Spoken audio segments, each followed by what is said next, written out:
Volatility बता दो के लिए इंडिकेटर्स काम आते हैं। जैसे जब वॉल्यूम का तो वॉल्यूम डाइवर्जन होता है और मोशन का है सप्लाई डिमांड जोन।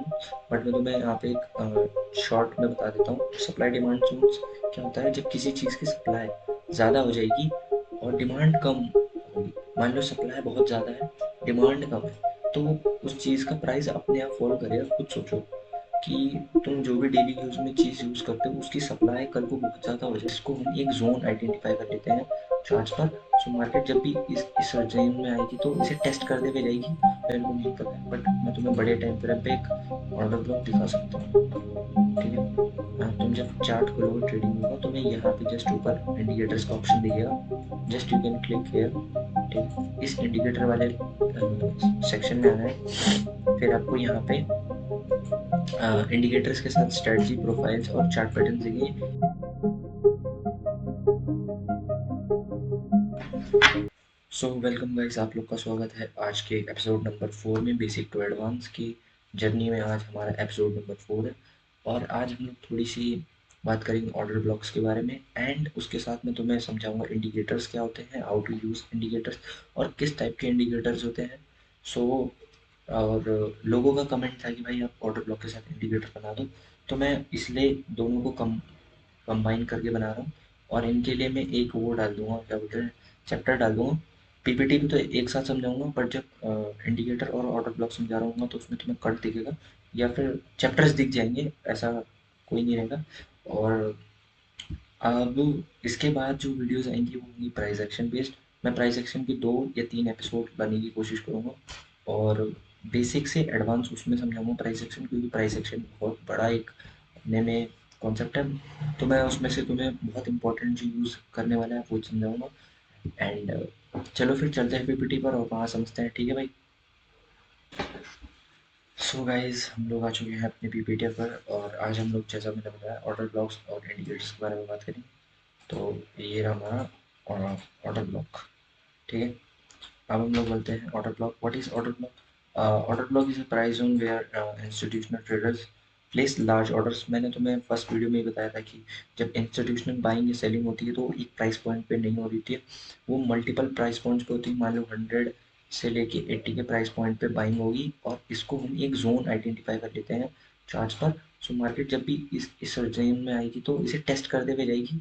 और एक कॉन्सेप्ट है कि जब भी मार्केट फर्स्ट ऑर्डर ब्लॉक लेती है तो अगर सेकंड ऑर्डर ब्लॉक में आती है तो ब्रेकर ब्लॉक नहीं होता है। जब मैं बता देता हूँ, यहीं पे क्लियरफाई कर देता हूँ।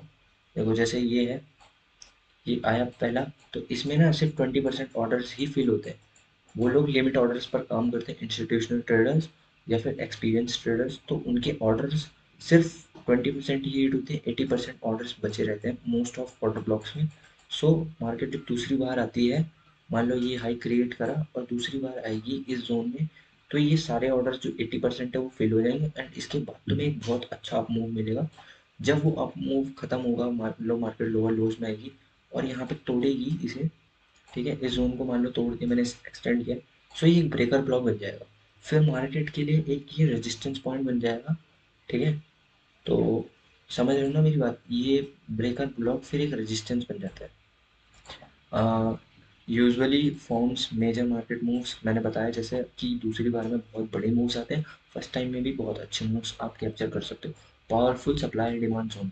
सप्लाई डिमांड जोन्स का क्या मतलब होता है कि प्राइस में कब, ये प्राइस एक्शन का है सप्लाई डिमांड जोन, बट मैं तुम्हें यहाँ पे एक शॉर्ट में बता देता हूँ। सप्लाई डिमांड जोन क्या होता है, जब किसी चीज़ की सप्लाई ज़्यादा हो जाएगी और डिमांड कम होगी। मान लो सप्लाई बहुत ज़्यादा है, डिमांड कम है, तो उस चीज़ का प्राइस अपने आप फॉल करेगा। खुद सोचो कि तुम जो भी डेली यूज़ में चीज़ यूज़ करते हो उसकी सप्लाई कल को बहुत ज़्यादा हो जाए, तो और मार्केट में उसकी डिमांड कम है, तो भाई उसके अपनी प्राइस जो है फॉल करने लगेगा। तुम्हें फिर उस पर हैवी डिस्काउंट दिखेंगे, तुम्हें get one by one free की स्कीम चिपका दी जाती है। सो वो होता है। और जब किसी चीज़ की डिमांड कम हो तो उसका प्राइस अपने आप अप मूव पकड़ता है, बिकॉज सॉरी, उसकी उस चीज़ की डिमांड ज़्यादा है, सप्लाई कम है। फॉर एग्जांपल अभी डेली यूज़ में अगर ऑब्जर्व करोगे तो टमाटर के प्राइसेस बहुत हाई चल जाते हैं कभी कभार। क्यों? क्योंकि उस चीज़ की डिमांड ज़्यादा है और सप्लाई कम है। सो जस्ट वो एक सिंपल होता है डिमांड सप्लाई, तो उसका प्राइस अपने आप महंगा हो जाता है। एंड चलते हैं हम नेक्स्ट पीपीटी पर। ऐसा कुछ बॉक्स बनता है तुम्हारा डिमांड जोन या फिर ऑर्डर ब्लॉक बोल सकते हो। Price move up from here, इस ब्लॉक से प्राइस अप मूव करता है, ठीक है। फिर आ जाओ, हमारा है इंडिकेटर्स का। इंडिकेटर्स क्या होते हैं मैंने बताया, इंडिकेटर्स भी होंगे। Indicators help to traders analyse market trend, momentum, volatility and volume. Trend पता करने के लिए इंडिकेटर यूज होता है, मोमेंटम पता करने के लिए इंडिकेटर होता है, वॉल्यूम पता करने के लिए इंडिकेटर होता है, और वॉलीटिलिटी पता करने के लिए इंडिकेटर्स काम आते हैं। जैसे जब वॉल्यूम का तो वॉल्यूम डाइवर्जन होता है, और मोमेंटम के लिए यूज़ होता है आरएसआई, ट्रेंड के लिए यूज़ होता है ईएमए। ठीक है, मैं बता रहा हूँ, और वहाँ पे भी लिखा होगा, अभी तो मैं ये चीज़ें लगा के दिखाऊंगा। वॉलीटिलिटी के लिए यूज़ कर रहे होते हैं बॉलिंजर बैंड, और they support taking decision making, offering technical insights. So ये हमें एक अच्छा सपोर्ट, अच्छा डिसीजन मेकिंग बनाने में हेल्प करते हैं यार। अगर तुम्हें पता है कि 920 पर क्रॉसओवर आया है, फिर क्रॉसओवर के बाद दोबारा कुछ ऐसा सिनेरियो बन रहा है, ठीक है, तो यहाँ तुम ज़रूर बाय करोगे, क्योंकि प्राइस यहाँ पे मान लो सपोर्ट लेके एक ऐसी कैंडल बनाएगा, तो तुम जानते हो कि इस जगह पर सपोर्ट ले रहा है। सो वो चीज़ें हैं, है ना। एंड अब मैं दिखाता हूँ types of indicator. Types of indicator में हमारे पास चार तरीके के इंडिकेटर्स होते हैं। Trend indicator, momentum indicator, volatility indicator and volume indicator. Volume में हम यूज़ कर रहे हैं ओ बी वी, ठीक है, ये एक वॉल्यूम होता है। तुम्हें एक नॉर्मल तुम चार्ट खोलोगे तो तुम्हारा वॉल्यूम उसमें आता है। फिर हम यूज़ करते हैं volatility, Bollinger band. Bollinger band कुछ ऐसा बन रहा होता है तुम्हारा, दो लाइन्स आ रही होती है, फिर उसके बीच का पोर्शन थोड़ा हाईलाइटेड हो जाता है। एंड जब भी इस बैंड के बाहर होगा ना कैंडल या फिर मार्केट, तो उस बैंड से एक रिवर्सल पकड़ने के चांसेस होते हैं, और वॉलीटिलिटी पता करता है। जब बैंड जितना पतला है उतनी वॉलीटिलिटी कम है। जितना बैंड खींच रहा है, ठीक है, जैसे इतना बड़ा गैप है, तो मतलब प्राइस बहुत ऊपर जा रहा है और मार्केट में वॉलीटिलिटी बहुत ज़्यादा है। फिर आरएसआई यूज़ करते हैं हम अ, पता करने के लिए कि भाई मार्केट में मोमेंटम है भी नहीं, कि 80 के बाहर तो मोमेंटम ज़ीरो हो जाता है। 80 जब भी आरएसआई शो करता है तो मोमेंटम ज़ीरो हो जाता है। फिर हम यूज़ करते हैं ट्रेंड इंडिकेटर्स, जैसे moving average, E M A, moving average exponentials, जिस पे मैं खुद काम करता हूँ। ये होता है कुछ इंडिकेटर्स। एंड अब चलते हैं हम चार्ट्स पर। तो मैं चार्ट्स पे ऑर्डर ब्लॉक और इंडिकेटर समझाता हूँ, ठीक है भाई।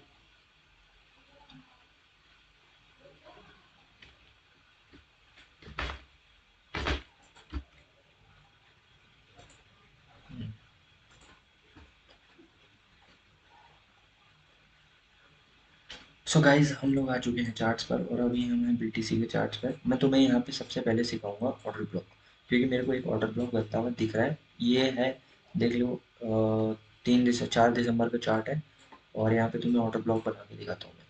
इसको बंद कर देता हूँ। ऑर्डर ब्लॉक, ये देखो, यहाँ पे तुम रेक्टेंगल चूज करोगे, और यहाँ से ये बन गया तुम्हारा एक ऑर्डर ब्लॉक।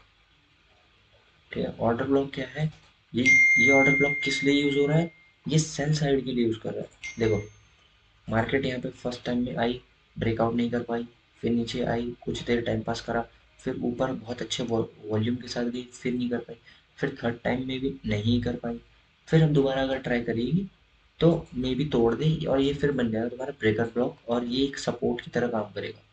जैसे अभी ये सेलिंग के लिए है, वैसे ही फिर वो बाइंग के लिए कन्वर्ट हो जाता है, ठीक है। और देखोगे तो यहाँ एक साइकोलॉजिकल नंबर के ऊपर क्लोजिंग नहीं कर पा रहा है, सो वो भी एक रीज़न है, ठीक है। सेलिंग प्रेशर मतलब बहुत ज़्यादा है यहाँ। और ऐसे ही डाउन साइड तुम्हें नीचे की तरफ दिखाऊं तो कहीं पे बनता हुआ दिख रहा है, चल दिखाता हूँ तुम्हें। हाँ, दूसरा हम लोग ऑर्डर ब्लॉक आइडेंटिफाई कर रहे थे, तो अब करते हैं आइडेंटिफाई। देखो, छोटे टाइम फ्रेम पे तो मेरे को नहीं पता है, बट मैं तुम्हें बड़े टाइम फ्रेम पे एक ऑर्डर ब्लॉक दिखा सकता हूँ, ठीक है। ये देखो, मैंने बहुत पहले मार्क करा था। बड़े टाइम फ्रेम में तुम्हें दो ऑर्डर ब्लॉक्स देखने को मिलेंगे, और दो क्या, एक ही है, ये फिर वो तुरंत ब्रेकअप ब्लॉक नहीं है। ये देखो, ये है हमारा पहला ऑर्डर ब्लॉक। यहाँ देखोगे तुम, प्राइस में कितना बड़ा मतलब रिजेक्शन दिखा है तुम्हें इस जगह पे, कहीं ना कहीं। ये जो तुम्हारा 1 लाख का 1,04,000 है ना।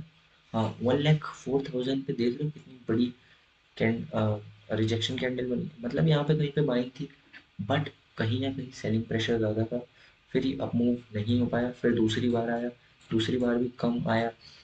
ऑर्डर ब्लॉक फेलियर आप तब आइडेंटिफाई कर सकते हो जब पहली बार का ही हाई, जैसे पहली बार का ये हाई है, रुको, पहली बार का ये हाई है, ये टूट नहीं पाया, दूसरी बार जब टेस्ट किया तो प्राइस सिर्फ आधे में ही रह गया उसके, और थोड़ा फिर डाउन ट्रेंड के बाद फिर उसी सेम लेवल से रीटेस्ट करा और फिर नीचे आया, फिर ये ब्रेकर ब्लॉक बना, फिर यहाँ पे एक और ऑर्डर ब्लॉक बनाया, फिर अगेन भाई वो थोड़ा ऊपर गया, जैसे यहाँ देखोगे थोड़ा बहुत ऊपर गया, फिर वो वापस ब्रेकर ब्लॉक बन गया। सो ऑर्डर ब्लॉक आपका कुछ इस तरीके से काम कर रहा होगा।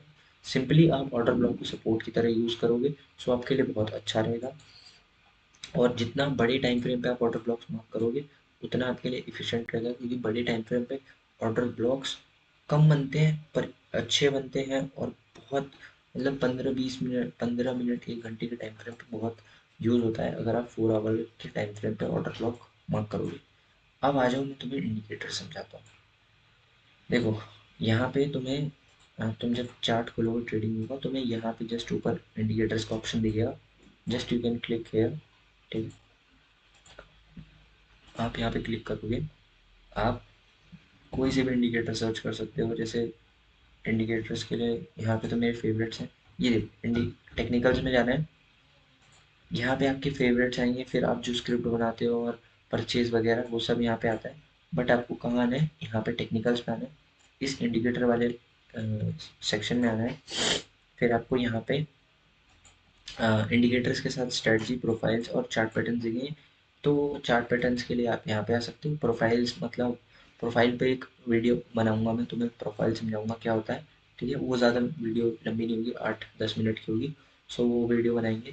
एंड स्ट्रेटजीज, लोगों की क्या स्ट्रेटजीज होती है तो वो अपलोड करते हैं, आप उसे बाय डिफ़ॉल्ट यूज़ कर सकते हो।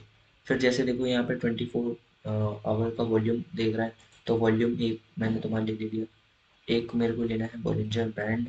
सो आप लोग यहाँ पे सर्च भी कर सकते हो कुछ नाम जैसे आपको पता है, जैसे मैं सीधा बॉलिंजर बैंड डालूंगा, बॉलिंजर और बॉलिंजर बैंड,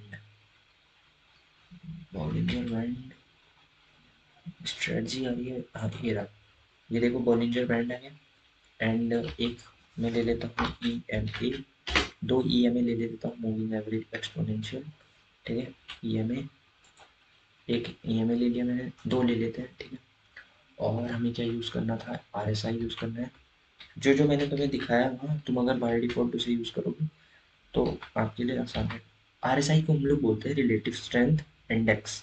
ठीक है, इसे भी यूज़ कर सकते हो। डाइवर्जेंस के लिए आप ये यूज़ करो, और वॉल्यूम डाइवर्जेंस के लिए भी ये यूज़ करो। और क्या रह गया, तुम्हारे हो गए लग रहा है, हाँ तुम्हारे सारे लग चुके हैं। मैं इसको हटा देता हूँ यहाँ पे। और ये क्या है, मेरी दूसरी स्क्रिप्ट है, हटा देते हैं। अभी हम लोग बात करते हैं सिर्फ EMA इस पर। ठीक है, मैं अपना EMA क्लोज कर दे रहा हूँ। तो मैं एक स्ट्रेटजी भी दे देता हूँ EMA की, 915 EMA की स्ट्रेटजी बहुत अच्छी है, सो तुम वो यूज़ कर सकते हो। ये इस पर क्लिक करके सेटिंग पे तुम कलर चेंज करना। 1 मिनट यार भाई, अरे भाई वो थोड़ा जोमेटो वाले आ गए थे, मैंने ऑर्डर कर रखा अपने खाने के लिए ना, तो वो आए थे। चलो मैं तुम्हें समझाता हूँ, हम लोग थे इंडिकेटर्स में EMA पर, 915 EMA तो मैं समझा रहा था। एंड 915 EMA को तुम कुछ ऐसा देखोगे, जब जब इसमें क्रॉसओवर होता है, रुको इसको भी मैं काम करता हूँ, हटा देता हूँ। देखो, जब जब 9 EMA में क्रॉसओवर होता है, मैं इसे 15 मिनट पे कर लेता हूँ। सबसे अच्छा यूज़ इसका 5 मिनट पे होता है, मेरे को मेरे वर्ड्स को याद रखना। जैसे बाइंग के लिए आप देखोगे ना, तो एक अच्छा ट्रेंड आइडेंटिफाई करवाता है EMA। ठीक है, ये देखो यहाँ पे क्रॉसओवर हुआ, कहाँ पर, यहाँ कहीं पे क्रॉसओवर हुआ। ठीक है, ये देखो यहाँ कहीं पे एक अच्छा क्रॉसओवर हुआ, एंड उसके बाद आप बहुत अच्छा देख सकते हो अब ट्रेंड। मैं तुम्हें एक चीज़ और बता देता हूँ कि जब EMA बार बार कटना शुरू हो जाए ना, मान लो किसी रेंज में वो बार बार ऐसे कट रहा हो, तो उस रेंज में ट्रेड मत करा करो। जब एक ट्रेंड आइडेंटिफाइड हो तब आप ट्रेंड करोगे, तो EMA बहुत अच्छा काम करेगा, नहीं तो फिर आप फंस जाओगे। देखो यहाँ पे एक अच्छी बाइंग मिली, आपको एक अच्छा कैप्चर मिला, फिर ये ट्रेंड यहाँ कहीं पे तुम्हें एक पुल बैक मिला है, क्योंकि क्रॉसओवर हुआ नहीं है, एक पुल बैक मान सकते हो। फिर उसके बाद फिर तुमने एक अच्छा ट्रेंड पकड़ा। अब देखो इस जोन में क्या हुआ, ये साइडवेज हो गया। इस जोन में क्या हुआ, ये थोड़ा सा साइडवेज हो गया। फिर उसके बाद देखोगे तो फिर जब तुम्हें ऐसी बेकार सी कैंडल मिलेंगे तो ईएमए थोड़ा सा अच्छा वर्क नहीं करता है। ये थोड़ी, अगर एक कैंडल नीचे आ रही है फिर दूसरी कैंडल ऊपर जा रही है तो ईएमए अच्छा वर्क नहीं करता है। बट फिर अगर तुम 1 मिनट में चल जाओगे तो वहाँ पे बहुत अच्छा शो कर रहा होता है। ठीक है। फिर देखो ई एम का हो गया। तुम्हें ई एम समझ आ गया होगा। तुम इसे कितना भी रख सकते हो, 100, 200, 9, 25, 4। वो तुम अपनी स्ट्रेटजी जब बनाओगे तब उसमें काम आएगा। अब हम बात करते हैं बॉलिंजर बैंड के बारे में। मैं तुम्हें बॉलिंजर बैंड की एक स्ट्रेटजी दूंगा जो तुम अगर यूज़ करोगे रिवर्सल्स के लिए। तो अगर तुम्हें रिवर्सल्स के लिए चाहिए सो जस्ट कमेंट डाउन, और वो बहुत अच्छा काम करेगी। देखो बॉलिंजर बैंड कैसे तुम्हें दिखाएगा कि वॉलीटिलिटी है या नहीं है। ये चीज़ देखो, बैंड के बाहर जा रही कैंडल्स, फिर वो बैंड के अंदर आएंगी तो तुम्हें एंट्री बनानी है। एंड फिर तब तक राइड करना है जब तक बैंड में ऐसा नैरोपन ना आए। जैसे नैरोपन यहाँ आया है, यहाँ पे कहीं तुम एग्जिट कर सकते हो। फिर भी देखो तुमने कहाँ तक पकड़ा बीटीसी को, 90,000 से समवेयर अराउंड 93 का हाई लगा, 3008 पॉइंट्स मिले। बट तुम अगर मान लो इस कैंडल के एग्जिट करोगे सो 93 300 मिलता है तुम्हें। सो बॉलिंजर बैंड एक अच्छा है। सेलिंग साइड में भी देख लो सेम बनता है, बट बैंड थोड़ा सा बड़ा होने लग जाए तो समझ जाओ। और जब कैंडल्स उसके बाहर चली जाए तो समझा करो कि कैंडल्स फिर उसके अंदर आएंगी। जैसी जैसे नेक्स्ट कैंडल ये वाली अंदर आई है तो फिर इसका जैसे ही लो टूटेगा एंट्री करो, थोड़ा सा मिले स्टॉप लॉस ट्रेल करते हुए करा करो। किसी भी इंडिकेटर्स पर तुम्हें स्टॉप लॉस ट्रेल करना कंपलसरी होता है, क्योंकि इंडिकेटर्स क्या होता है, बोला ना 90% इंडिकेटर्स लैगिंग है। तो तुम्हें थोड़ा लैग बना या फिर थोड़ा प्राइस में अचानक से बहुत भयंकर, मतलब 10 से सीधा अगर वो 100 चले जाएगा ना तो इंडिकेटर्स थोड़ा सा लैग हो जाते हैं। कोई भी इंडिकेटर होगा लैग कर देगा, बॉलिंजर बैंड भी कर देगा, ईएमए भी कर देगा। वो चीज़ के लिए मैं बोलता हूँ कि ट्रेल करा करो पोजीशन। फिर आता है हमारा भाई साहब, अगर इसे हम बंद कर दें, हमारा आ जाएगा आर एस आई। रुको, आर एस आई कहाँ से मिलेगा, यहाँ। हाँ ये आर एस आई देखो, आर एस आई तुम्हें सिंपली बताता है कि कहाँ पे ओवर सोल्ड है, कहाँ पे ओवर डिमांड है।